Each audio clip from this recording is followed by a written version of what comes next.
based upon what we read, but nobody reads anymore. So it's about what we hear, maybe a text here and there. But there isn't critical thinking skills brought to opinion formulation. So if you're conservative, you listen to conservative media and somebody tells you something and you believe it. And the same thing in the left-wing precincts. Now, I guess that's all right if you want to have a hobby of being a conservative or a liberal, but if you're really looking for the truth for a beneficial life, and believe me, knowing the facts will help you in almost everything you do, from finances to raising children. If you're really looking for the truth and the facts, it's hard to get them because very few media outlets care anymore about telling you the truth or backing anything up. That's why I've been successful my whole career, and now we are on BillO'Reilly.com. We have millions of page views. I never thought I'd see that on an internet news site. But it's happening because in this pandemic, people need honest information. They have to have it to protect themselves and their families. But to get it is not easy.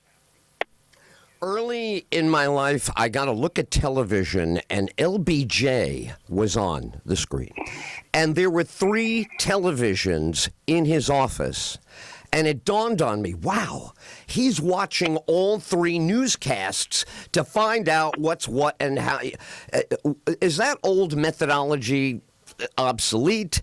Is it the pivot point to the new technology? How do you do comparison today? Well, LBJ was watching 3 newscasts to see what they were saying about him. It wasn't so much that he was trying to ferret out what the truth might be of any policy. Politicians, they're the worst. I mean, they're not looking for the truth. They're looking to spin stuff their way and to boost themselves in front of the public. But you have to start with, okay, what's the premise? Let me give you a good example, Ed. We did this last night on BillO'Reilly.com.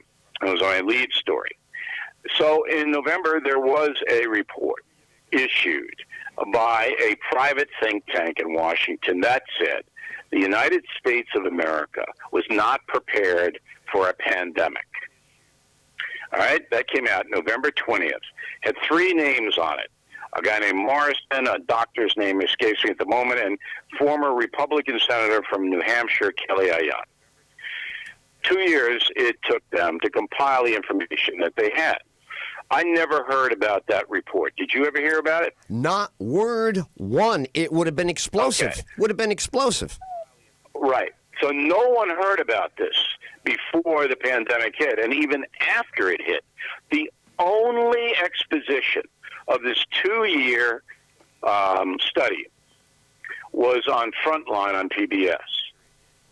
They didn't go to cable. They didn't go to network news. No newspapers covered it. Nobody covered it. So that I said, what is going on? So number one, I had to find out because I wanted the facts about this. Is this legitimate? Did these people present in front of the Senate committee the fact that the United States wasn't ready to handle a pandemic? What happened? So I started with who paid for it.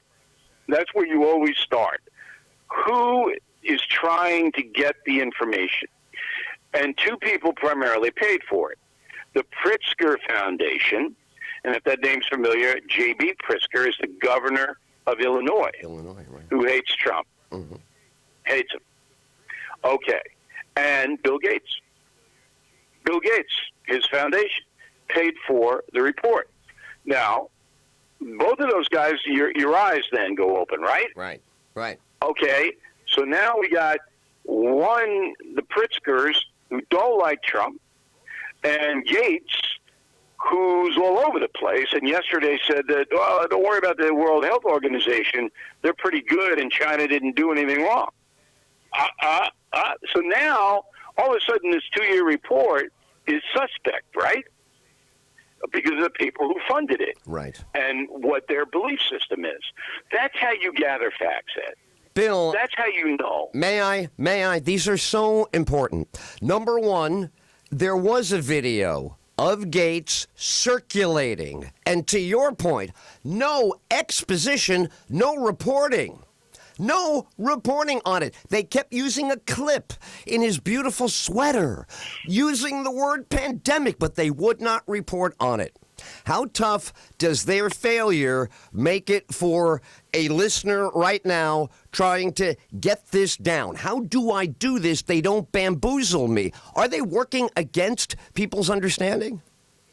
It's almost impossible for individual Americans to get the truth they need. That's why the Founding Fathers set up a special cadre of rules for the press. Because they knew that the individual farmer, merchant, couldn't find out what the deuce was happening without a professional corps of investigators telling him or her. That's why we in the media have special privileges. Okay, but now the media, by and large, has forfeited those privileges, doesn't care about them, because they want to make money, number one, and number two, they want to promote an ideology. So information, informing people about the truth, the facts, that's priority number 87. So our free press has dissolved in front of our eyes. And you can't. There isn't a better example of pandemic coverage. Would you They're getting the truth. Would you? Go ahead. Would you comment on this observation? You used Frontline. I was riveted to that a week ago. I've been watching Frontline all my life, but I learned from you and others early on how to watch Frontline. So you just illustrated you can use anybody's journalism if you know how to do it. I extracted from Frontline, as you did, but we did not follow the theme of the episode. Do you mind commenting on that? Well, Frontline is probably the best documentarian unit in the country right now. They have professional people there who know how to gather information. The problem is PBS, the company that Frontline is funded by. That's the problem. Because PBS wants an outcome from the Frontline documentary. They want an outcome. Right. And most of the time, the outcome that PBS wants is a liberal outcome. Correct. So when you go in to watch them, you need to know that. One of the reasons that 60 Minutes was so successful for so many years, and it's a shadow of what it used to be, is because guys like Mike Wallace and Morley Safer and guys, they were liberal men, but they didn't bring any of that to their pieces. They were tough, and they didn't go in with an outcome. They went in to do the best story they could. And you could see it, particularly with Mike Wallace. Mike Wallace didn't want any of his ideology dropped on him. All right, now you get very few of those people.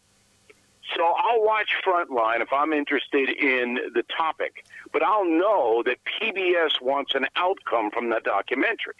And then I'll be able to see 5 or 6 things within the documentary that, this is why they put it in, to appease their corporate masters. Right. The announcer would get so dark and menacing when it would come to Trump. So they found this, they found that in Wuhan and the plane and Seattle, ta-da. And then Donald Trump began. Oh, yeah. My God. I was like, am I watching a movie trailer? But, Bill. You see, look.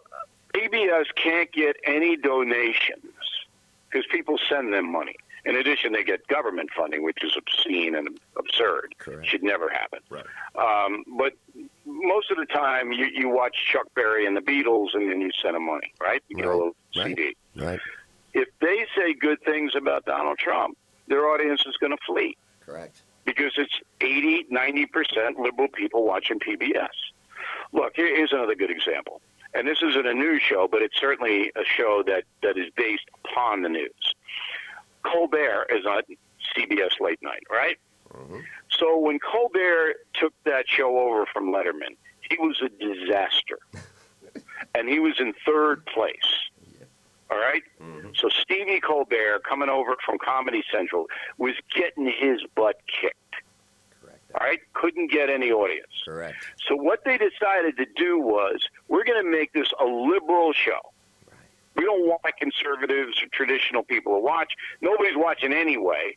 But if we pander and cater to the left, then we'll get kids, college kids, somebody will watch. And that's exactly what happened. So Colbert now is the highest rated late night show, but nobody, he's down 70% from what Johnny Carson used to do. Right. And he doesn't come close to what Letterman used to do. But they made a decision, an economic decision, like, we're not good enough to win outright. So we got to go liberal. Everything on our show is going to be liberal. And so they did get some liberals to watch. That's the game. You know, the use of this is what's great now. The ripple effect of what we've just talked about. You can read, watch, look at, your opening comments about reading. How do we seed a renaissance in reading for a future topic one day? Wouldn't that be beautiful if somehow a change over here meant more books in hands and that relationship? That was a deeper relationship than the screen, Bill. Not going to happen, Ed. The handheld smartphones have destroyed people's concentration abilities. Right. You're texting all day long. You're reading stuff on YouTube or Google, whatever it is. It's there. You read it for 2 minutes. You think you're an expert. It's not going to happen. The kids don't want it. I have to force the urchins to read. Very few of them read books top to bottom. Even though I write fun, exciting books, history books. That's what I'm saying. Series. You write stuff that's gripping and compelling, and still it's like, it's a book. It's a book. Is there a movie? Did they make away? Yeah. But to take them away from their gaming and from their tweeting about what kind of socks they have, and to take them away from that, right? Because that's what happens in a book. You're in the book. You're not doing anything else. You can't multitask in the book. Right. Reading the book. And so Americans' desire for that kind of recreation has plummeted. Even my books that sold more than any other nonfiction books in history, we have 17 million in print, and those are boomers buying those books. Wow. Those are older people buying them, people who were brought up on reading books. Yeah. It's not the kids in college, right, because they can't concentrate. And so it's never going to come back, unfortunately. When an independent mind emerges, do you smile? Do you feel, oh, my God, finally somebody's sticking their head up, looking around on their own? You get that? When a young person, Bill, I've been watching you. I'm giving this thing a shot. I really think I'm doing it. Does that make you feel something? Yeah, I don't see a lot because the corporations, the corporations grind them down. Billy. Look, I tried last night because I had a little time to watch some cable news about the pandemic, and I watched all three. All right, and I flipped back and forth. I was so bored. Oof. I can't tell you how bored I was. Yeah. I got nothing. I learned nothing. I was presented with no facts. I saw people on television pandering to their corporations and individual channels, hoping they would get more airtime, because if they get more airtime, they get paid more. And I said, why am I doing this? Right. Why am I watching it? So I put it down, and then I picked up The Second World Wars by Victor Davis Hanson, and I read for an hour and a half. Exactly. Right. Because I literally could not watch this presentation. I put on the CBS Evening News the other day. They do 22 minutes of news. That's what all they do is 22 minutes. And I work for CBS and ABC as a correspondent. I couldn't get through the newscast because it was the same thing that I had heard a week ago. All right? They just recycle it. There's nothing new. There's no revelations. There are no insights. And I'm going, this is a total waste of time. After this pandemic and after Donald Trump leaves the White House, the television news industry will collapse. Wow. You heard it here. I did. Man, you are always so special, and I'm always so grateful. I don't know. I see you at conventions. I watch you. I enjoy you in every which way. How do we thank you for today? This was great. You're with us. Anytime, Ed. No. I want your audience to, check out BillO'Reilly.com. Check out The United States of Trump, my latest book on Trump. We got Killing Crazy Horse coming out in September, I hope, with the pandemic subsiding. Right. And, it's always a pleasure to talk with you. Thanks for having me on. Well, I'll tell you what, same back at you. Have a great day, Bill. Okay, Ed, bye. You got it. Take care. Lisa, there it is. You've had your class. I look at you, I see your notebook, I see the great Bill O'Reilly was on the other line, and all I could think of, wow, it's going into Lisa. Lisa's listening to this. This is spectacular. Does it take your breath away a little bit? That amazing communicator with this extraordinary career right here giving us the inside skinny on how to separate fact from fiction in the media. How did you like that? Well, I was amazed that he was so articulate about it. And I wanted to ask him a question, and I'm not able to, so I'm going to ask you the question, Ed. I wanted to know what sources... Hold on. He isn't disconnected yet. Could we be lucky enough? No way. Bill, are you still there? Oh, he must have had he was on the way to the hang-up. Oh, man. Fantastic. All right, go right ahead, Lisa. I was almost going to get him back on the phone. How exciting. This guy is a man. Before you begin, I just really want to thank him publicly. This guy is a mofo of an intellect. He is a mofo. I think this is what you're talking about. He's funny. He's witty. He's got it all. He's like a Michael Jordan. You don't know when he comes down the court. Am I writing a history book? Am I telling you about yesterday? He's analyzing. I don't know. It's hard for some people. For me, very exciting. That he's using Frontline. You get this? Like a Frontline, the liberal of the liberal of the liberal PBS networks. This guy, and I have to say, I agree with him and engage in this myself. But to hear him teach people using that example, most instructors are going to come out and tell you, all right, so here's Newsmax and here's ABC. But only the great Bill O'Reilly could take Frontline and make it a learning tool for a Trump woman, red-haired, loud, unfiltered Lisa motorcycle riding mama on a radio show. I don't know if we can give you any more ammunition from what he just did for you. And I said to him, I told him before the show, I said, I've got very... non-journalist people. I said, I have one right on the... And he knew that you were listening. He knew that he was speaking to folks who don't go to journalism school. You're supposed to not have to go to journalism school to make the news work for you. Why do you have to know journalism tricks? Can't you just watch the news? Aren't they just telling us the truth? Well, now you know.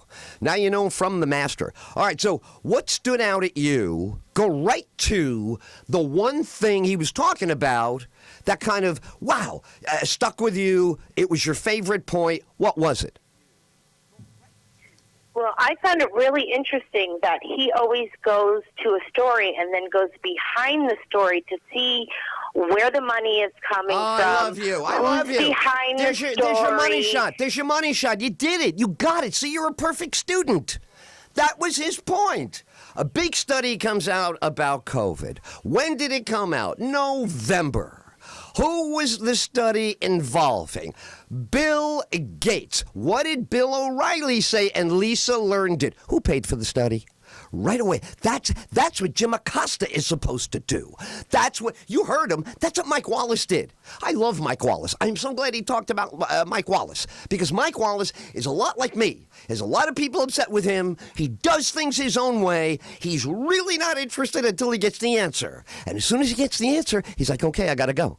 Mike Wallace was one of the greatest investigative reporters on 2 feet because he was a pain in the ass. When he wanted to know something, he kept studying every day. You couldn't outstudy Mike Wallace. He'd get to a piece of 7-page document. We're going to expose this on 60 Minutes. When he goes to the interview, he's got it memorized. He's got a guy going, well, Mike, as you know, in that report. And Mike will say, on what line is that? What paragraph? I'm sorry, I know where it says document number 17, blah, blah, blah. Where is your answer? Oh, well, Mike, gee, I thought it was in there. So it turns out that the answer is not in the document. And he would look into the camera, and the job was done.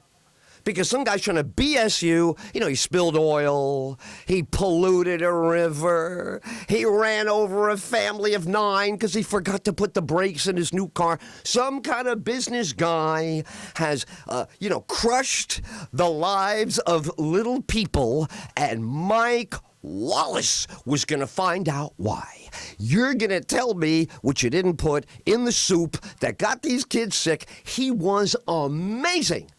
And there you go, O'Reilly hearkening him, and you, I can't believe, in the front seat.